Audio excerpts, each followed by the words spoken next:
Friends, welcome to Pisham classes. आज हम लोग पढ़ने वाले हैं cell cycle and cell division. तो सबसे पहले हम लोग जानेंगे सेल साइकिल होता क्या है, और ये बहुत ही इम्पॉर्टेंट चैप्टर है और इससे फिगर बेस्ड क्वेश्चंस अक्सर आते हैं एग्ज़ाम में, चाहे वो प्री बोर्ड हो बोर्ड हो। तो ये क्लास 10th वाले लोगों के लिए बहुत ही स्कोरिंग चैप्टर है। तो सबसे पहले हम लोग सेल साइकिल स्टार्ट करते हैं। सेल साइकिल में क्या होता है कि सेल, देखिए सेल कोई भी सेल है, ये जैसे ही ये सेल क्या करता है, ग्रो करना स्टार्ट होता है और ग्रोथ होता है। तो जब ये बहुत ही बड़ा साइज होने लगता है, इसका साइज जैसे जैसे बड़ा होता है तो इसमें न्यूक्लियस और साइटोप्लाज्मिक रेशियो जो होता है, इन दोनों के बीच क्या होने लगता है, रेशियो गड़बड़ाने लगता है। रेशियो को मेंटेन करने के लिए ये धीरे धीरे जैसे जैसे इसका ग्रोथ कंप्लीट हो जाता है तो ये अपना 2 सेल में डिवाइड हो जाता है। तो एक सेल 2 सेल में डिवाइड हो जाता है और यही प्रोसेस चलता रहता है। फिर वो 2 सेल नेक्स्ट 2 सेल में डिवाइड होते इस तरह से। और ये सेल जो होते हैं जब डिवीज़न करते हैं तो मोस्टली ये जो होते हैं ना, मोस्टली ये बिल्कुल अपने आइडेंटिकल सेल में आइडेंटिकल डॉटर सेल बनाते हैं। इस चैप्टर में आप लोग फिगर बना करके पढ़ने पे ये ज़्यादा समझ में आता है। तो सबसे पहले हम लोग जानते हैं सेल साइकिल। जैसे किसी भी चीज़ का साइकिल होता है, ये उसका जन्म हुआ, ग्रोथ हुआ, डिवाइड हुआ, डेथ हुआ। तो इसी तरह यहाँ पर सबसे पहले इसका ग्रोथ होता है। जैसे ही मैक्सिमम ग्रोथ होता है तो ये डिवीज़न प्रोसेस की तरफ आगे बढ़ता है। तो इसका डिवीज़न जो होता है, इसका डिवीज़न 2 टाइप से होता है, माइटोसिस एंड मियोसिस होता है। तो सबसे पहले हम लोग जानते हैं कि ये ग्रोथ अटेंड करने के बाद एक फेज और आता है जिसको हम लोग बोलते हैं नॉन डिवाइडिंग फेज या फिर इंटरफेज कहा जाता है। नॉन डिवाइडिंग फेज क्या होता है, या इंटरफेज भी कहते हैं।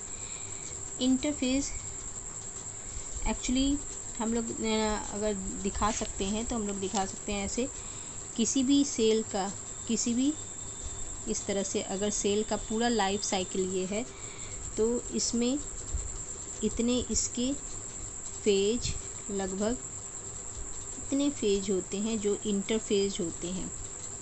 ठीक है, ये जो पार्ट हम लोग देख रहे हैं ना, ये पार्ट होते हैं, ये शेडेड पार्ट, ये इसके इंटरफेस पार्ट होते हैं। मतलब अगर हम बोल सकते हैं ह्यूमन बॉडी में क्या होता है ना, ह्यूमन बॉडी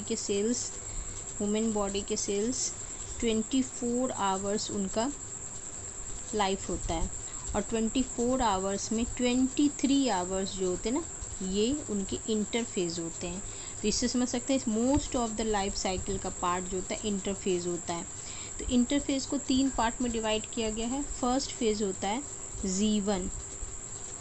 G1 होता है, दूसरा फेज होता है S फेज, तीसरा फेज होता है G2 और ये जो बचा हुआ फेज है नॉन डिवाइडिंग के बाद जो बचा हुआ पोर्शन है, ये डिवाइडिंग फेज है जिसको M फेज कहा जाता है। M फेज मतलब mitosis phase.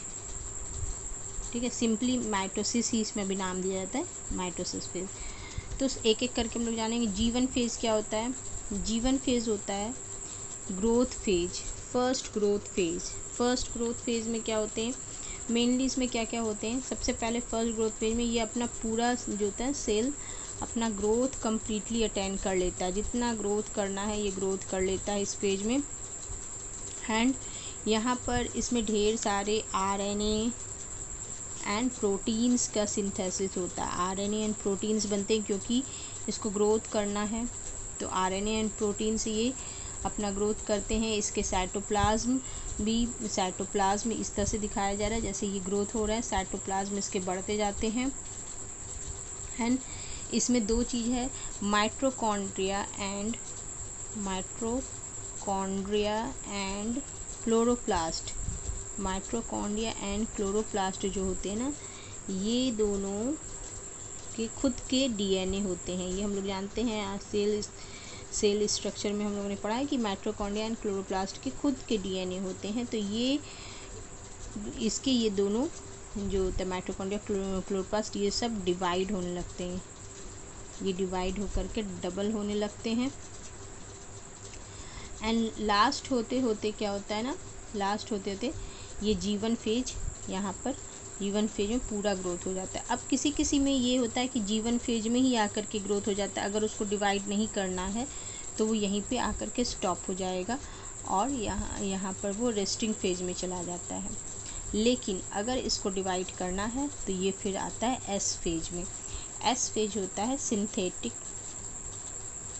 Synthesis phase, synthetic नहीं, सिंथेसिस फेज। सिंथेसिस फेज में क्या होते हैं, सिंथेसिस फेज में सबसे इम्पॉर्टेंट होता है ये फेज, क्योंकि इसमें डीएनए का सिंथेसिस होता है। ठीक है, ज़्यादा से ज़्यादा डीएनए सिंथेसिस होता है एंड डीएनए का सिंथेसिस के साथ साथ क्रोमोसोम डबल होते हैं। क्रोमोसोम जो है ये डुप्लीकेट हो जाते हैं, डुप्लीकेटेड हो जाते हैं। ओके, क्रोमोसोम का डुप्लीकेशन कहाँ होता है, ये बहुत ही इम्पॉर्टेंट पॉइंट है। ये पॉइंट एमसीक्यूज़ के लिए काफ़ी इम्पॉर्टेंट है कि सिंथेसिस फेज में ही क्रोमोसोम डुप्लीकेट करते हैं। अब इसके बाद सिंथेसिस फेज के बाद आया G2 फेज। G2 फेज में क्या होता है, ये फेज जो होता है ना, ये इस फेज में फिर से G1 फेज की तरह ही आरएनए प्रोटीन का सिंथेसिस होता है, क्योंकि अब सेल डिवीज़न के लिए, ये सेल क्या है, डिवीज़न के लिए तैयार हो रहा है, तो उसमें नए नए सेल ऑर्गेनेल बनने हैं, इसलिए ये ज़्यादा से ज़्यादा प्रोटीन और आरएनए बनाने लगता है। और अब यहाँ पर सेल साइकिल नया जो होता है इसमें जाता है, जिसको बोलते हैं M फेज। ग्रोथ कंप्लीट हो गया, अब M फेज में आएगा। M फेज में क्या होता है, M फेज में इसके M फेज को हम लोग 5 पार्ट में डिवाइड कर सकते हैं, 5 पार्ट में। फर्स्ट होता है प्रोफेज, दूसरा मेटा, प्रोमेटा, तीसरा एना और लास्ट होता है टेलोफेज। और ये 4 फेज के लास्ट होता है एक साइटोकाइनेसिस। ये ऊपर का जो 3 फेज है, ये 4 फेज है, इसमें इसके न्यूक्लियस डिवाइड होते हैं और साइटोकाइनेसिस में इसके साइटोप्लाज्म डिवाइड होते हैं। तो सबसे पहले हम लोग चलते हैं माइटोसिस देखते हैं। माइटोसिस में क्या होता है, क्योंकि ये माइटोसिस का हम लोगों ने पढ़ा और हम लोगों के सिलेबस में भी सिर्फ माइटोसिस का ही पढ़ना है। इसके बाद माइटोसिस में क्या होता है, माइटोसिस डिवीज़न को हम लोग, इसमें क्रोमोसोम के नंबर्स जो होते हैं ना, चेंज नहीं होते हैं, जितने पेरेंट सेल के हैं उतने ही रहते हैं, इसलिए इसको एक और भी नाम दिया गया है, इक्वेशनल डिवीज़न भी कहा जाता है। ठीक है, तो यहाँ पर हम लोग जानते हैं माइटोसिस का 2 पार्ट हो गया, एक होता है कैरियोकाइनेसिस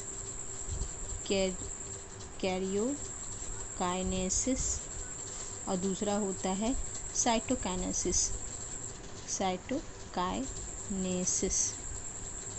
ठीक है, तो कैरियोकाइनेसिस में हम लोगों ने पढ़ा प्रोफेज, मेटाफेज, एनाफेज, टेलोफेज, ये 4 स्टेज होगा और साइटोकाइनेसिस लास्ट होगा।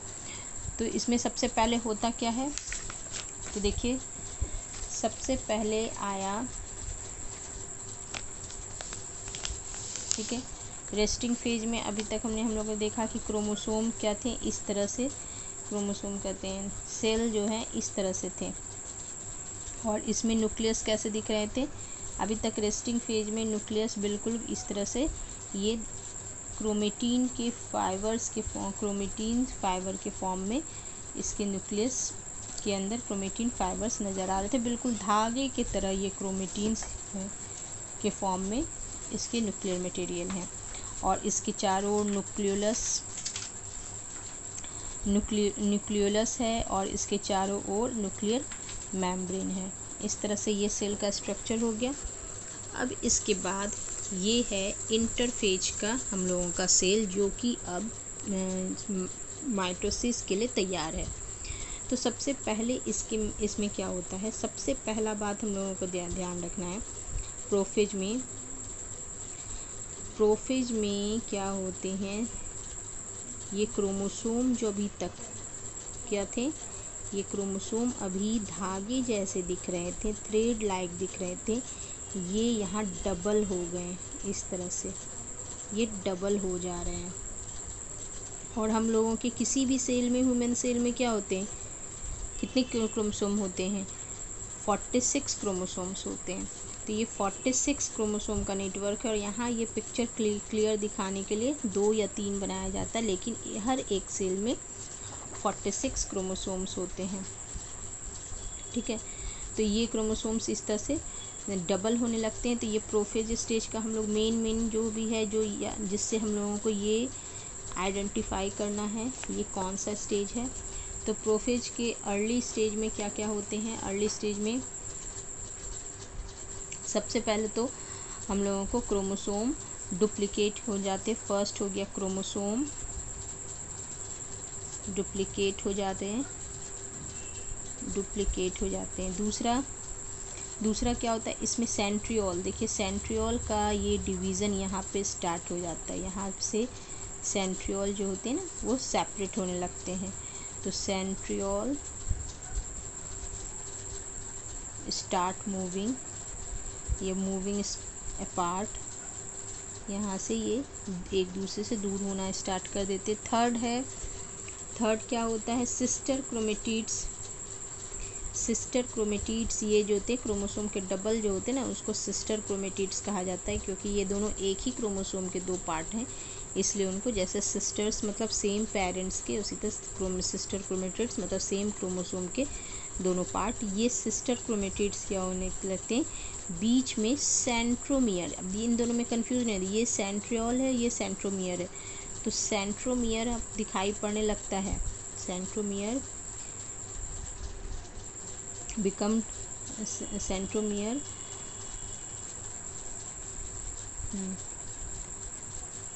become distinct. कैसे डिस्टिंक्ट होने लगता है? तो यहाँ पर ये हम लोग को नज़र आने लगता है सेंट्रोमियर से ये दोनों पार्ट सिस्टर क्रोमेटिड्स जुड़े हैं। इसके अलावा क्या होने लगते हैं? इसके अलावा धीरे धीरे लेट प्रोफेज, जैसे जैसे प्रोफेज का आगे का स्टेज होता है ना, तो स्पिंडल फाइबर्स का बनना स्टार्ट हो जाता है। ये स्पिंडल फाइबर्स लेट प्रोफेज आते आते ये इस तरह से होने लगते हैं कि न्यूक्लियर मेम्ब्रेन जो हम लोग देख रहे हैं ना, ये न्यूक्लियर मेम्ब्रेन धीरे धीरे डिसअपियर होना स्टार्ट होने लगता है। और ये क्रोमेटिड्स जो सिस्टर क्रोमेटिड्स हैं, इस तरह से सिस्टर क्रोमेटिड्स, ये सेंट्रियोल धीरे धीरे इस तरफ आने लगता है, ये सेंट्रियोल इस तरफ आना, और इधर इससे एस्ट्रल रेज, इस तरह से स्पिंडल फाइबर और एस्ट्रल रेज निकलना स्टार्ट हो जाते हैं। तो 4 पॉइंट हो गया इसमें, spindle fibre appear, and 5th हो गया nuclear membrane and nucleolus disappear होने लगते हैं। न्यूक्लियोलस डिसअपियर,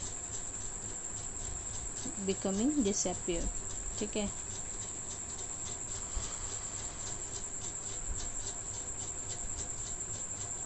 बिकमिंग डिसअपियर यहाँ पर हो गया। अब इसके बाद क्या होने लगते हैं? न्यूक्लियर मेम्ब्रेन और न्यूक्लियोलस डिसअपियर होने लगे। यहाँ तक का ये मेन पार्ट हो गया। अब आता है इसके बाद हम लोगों का मेटाफेज। मेटाफेज मतलब क्या होता है? मेटा मतलब होता है आफ्टर। तो इसमें क्या होने लगते हैं? मेटाफेज में ये दोनों क्रोमोसोम्स जो होते हैं, क्रोमोसोम्स बिल्कुल इक्वेटर प्लेन पे, मेटाफेज का ये अगर आइडेंटिफाई करना रहे तो ये याद रखिए, इसमें इक्वेटर पे ये क्रोमोसोम्स आकर के अरेंज हो जाते हैं इस तरह से। ये यहाँ सेंट्रियोल है, इससे एस्टर्स रे निकल रहे हैं, और सेंट्रियोल्स कहाँ पहुँच गए हैं? अपोजिट पोल्स पे। तो 2 इसका इम्पॉर्टेंट है, सेंट्रियोल्स अपोजिट पोल पे नज़र आएंगे, एंड ये जो है इक्वेटर प्लेन, इस प्लेन को कहते हैं। तो क्रोमोसोम्स कहाँ चले जाते हैं? Chromosomes at equator plane, at equator पे है। एंड दूसरा पॉइंट है कि सेंट्रियोल एट अपोजिट पोल्स पे चला जाता है सेंट्रियोल। ठीक है, तो ये सेंट्रियल अपोजिट पोल्स पे चले जाते हैं। इसके बाद हर एक क्रोमोसोम से ये के सेंट्रोमियर से ये स्पिंडल फाइबर जुड़ने लगते हैं। दैट मीन्स यहाँ से ये स्पिंडल फाइबर अभी सेंट्रियोल से नहीं जुड़े थे। मेटाफेज में आते आते ये प्रोफेज का स्टार्टिंग प्रोफेज था और ये लेट प्रोफेज था। तो मेटाफेज में 3 हम लोग पॉइंट देखेंगे। स्पिंडल फाइबर कहाँ पहुँच गए? अटैच टू सेंट्रोमियर से जुड़ने लगे। तो क्रोमोसोम इक्वेटर पे आ गए, सेंट्रियोल अपोजिट पोल्स में चले गए एंड स्पिंडल फाइबर्स इसके सेंट्रोमियर से जुड़ गए। ये 3 हो गया मेटाफेज का। आता है एनाफेज। एनाफेज में क्या होता है?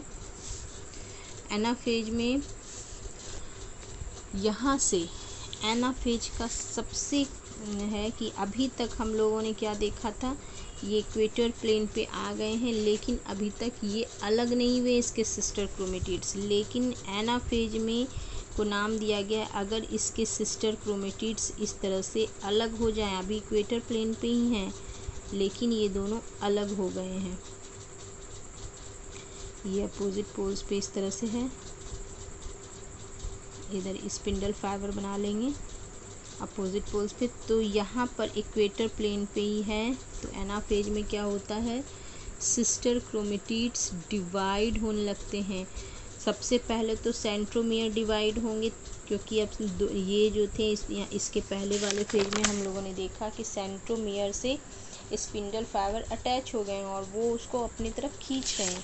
तो खींचने से क्या होगा, इन दोनों को अलग होने के लिए पहले सेंट्रोमियर को डिवाइड होना होगा। तो सेंट्रोमियर डिवाइड्स हो गए, पहला पॉइंट। दूसरा पॉइंट, सिस्टर क्रोमेटिड्स सेपरेट हो गए, क्रोमेटिड्स सेपरेट्स, ये सेपरेट्स हो गए। एंड क्या हो गया, और इसके लेट फेज में हम लोग देखते हैं ये सिस्टर क्रोमेटिड्स धीरे धीरे पोल तक पहुंच जाएंगे। ये तो हो गया अर्ली एनाफेज का। पोस्ट एनाफेज में हम लोग क्या देखते हैं, सिस्टर क्रोमेटिड्स पोल पे आ गए हैं इस तरह से।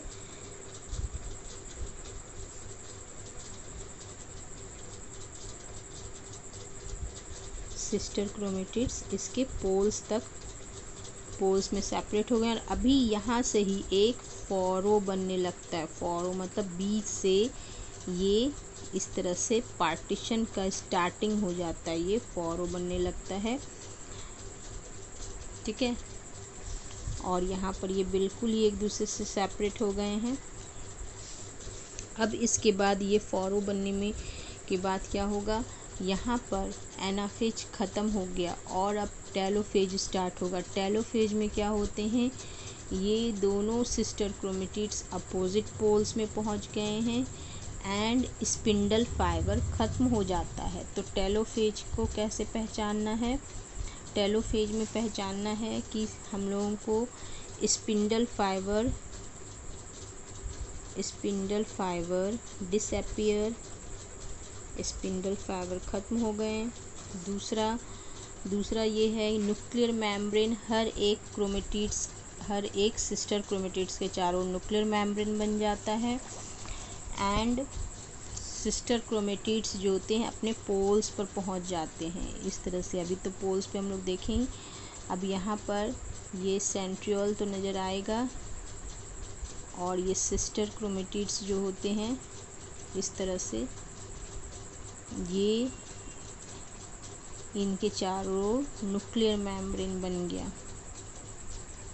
इनके चारों न्यूक्लियर मेम्ब्रेन का फॉर्मेशन हो गया है। तो न्यूक्लियर मेम्ब्रेन बने हो गए, और ये जो बीच से फॉरो और डीप होता जा रहा है, बीच से फॉरो और डीप होता जाएगा और सेंट्रल अपोजिट पोल्स पे पहुंच गए। टेलोफेज का तो स्पिंडल फाइबर डिसअपियर हो गया। न्यूक्लियर ये क्रोमेटिड्स जो हैं क्रोमेटिड्स एट अपोजिट पोल्स पे पहुंच गए। थर्ड, न्यूक्लियर मेम्ब्रेन बन गया। कहाँ बन गया? तो ईच सिस्टर न्यूक्लियाई, इसको भी हम लोग बोलेंगे सिस्टर न्यूक्लियाई।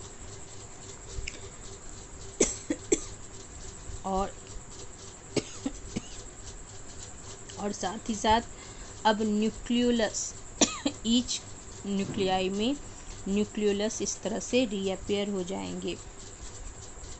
तो न्यूक्लियोली रीअपियर, ठीक है। तो इस तरह से हम लोगों ने ये 5 चारों स्टेज के क्या इसके आइडेंटिफाई के पॉइंट्स हैं ये जान लिए, कैसे आइडेंटिफाई करेंगे हर एक पॉइंट्स को। अब लास्ट आता है साइटोकाइनेसिस में ये जो फॉरो बन रहा था ये डीप होता जाता है और ये बीच से इसके साइटोप्लाज्म के साथ ये न्यूक्लियस सेपरेट हो जाता है एंड इस तरह से ये 2 डॉटर सेल में कन्वर्ट हो जाते हैं। तो 2 डॉटर सेल्स में कन्वर्ट हो गए। तो इस तरह से हम लोगों का माइटोसिस कंप्लीट हो गया। सेम इसी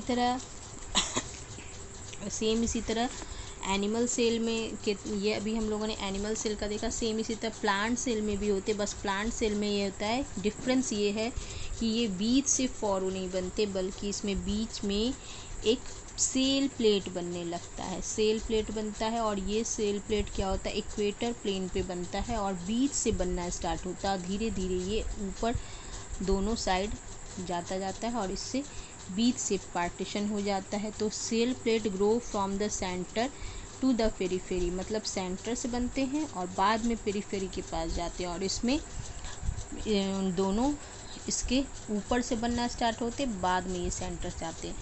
तो बस साइटोकाइनेसिस में ही डिफरेंस है इन दोनों के बीच, ठीक है। और यहाँ पर एक इम्पॉर्टेंट चीज़ है, यहाँ पर देखिए कि यहाँ पर ये एनाफेज एक ऐसा स्टेट है जहाँ पर इसके क्रोमोसोम्स के नंबर जो होते हैं डबल हो गए हैं। देखिए हर एक फेज में हम लोग क्रोमोसोम के नंबर्स देख रहे हैं। अगर यहाँ 4 क्रोमोसोम से दिखाया गया 4 क्रोमोसोम और यहाँ एनाफेज में 4 के 8 बन गए। तो ये एक स्टेज है जिसमें क्रोमोसोम के नंबर जो होते हैं डबल हो जाते हैं। तो ये ध्यान में रखना है, क्रोमोसोम के नंबर डबल हो जाते हैं। और ये स्टेज जो होता है ना, इसमें क्योंकि सभी क्रोमोसोम्स इक्वेटोरियल प्लेन पे आकर के सज जाते हैं, तो ये स्टेज सबसे अच्छा है क्रोमोसोम के शेप को समझने का, ठीक है। तो ये 2 इम्पॉर्टेंट पॉइंट याद रखना है। और अगर वीडियो पसंद आया है तो प्लीज़ लाइक कीजिएगा और दोस्तों के साथ शेयर कीजिएगा। Till then bye.